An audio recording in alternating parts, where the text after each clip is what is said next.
We recently wrote a blog where we talked about how we think that policymakers have had an extraordinarily difficult time at the moment with only imperfect solutions. That difficult decision making has led to a significant amount of uncertainty. And if economists are taught one thing at university, it is that they don't like uncertainty. So against that backdrop, the CSI fund has continued to try to invest as though we were 100% shareholders in the businesses or the assets in which we own, rather than traders of paper tickets with values ascribed by the market.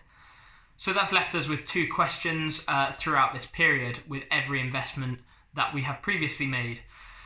Does this business or this asset have the balance sheet and the liquidity to survive the current crisis? Is question number one. And then the second question beyond that is, do we think that this business or this asset will continue to thrive post the coronavirus? So to put a bit of colour on that and to give a couple of examples, someone like Burberry is a business with £900 million of net cash. We think that provides it with ample liquidity to get through the current period. And then if we look beyond then, we think that whilst there might be short-term diminished demand, long-term the demand for their trench coats will continue to be there. If we look at another business, for example, Relics that we own within the funds, Relics has an investment grade credit rating and a significant proportion of recurring revenues. And we think that if you look beyond the corona crisis, their world famous journals such as The Lancet will still be demanded and required. There's another business that we recently bought in the funds, which is Hargreaves Lansdown.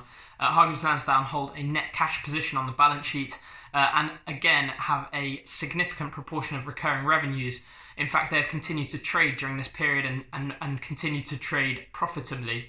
And we think that post the coronavirus, we see no reason why any of their peers will have been able to make a dent into their significant direct-to-consumer market share. We've also been excited to add a new name into the portfolio, so that's Games Workshop. So whilst we don't think that we have much insight into any given quarter or perhaps even any given year's earnings at the moment, we don't think the long-term earnings potential for this business has been severely impaired. And so with the shares 40% off their recent highs, we considered that a good opportunity to take a small stake in the business. So whilst we can't tell you that the assets in which we invest won't get cheaper, we do think they are cheap at this juncture. And as long-term investors into high-quality businesses, we think this is a good place to start to sensibly allocate cash.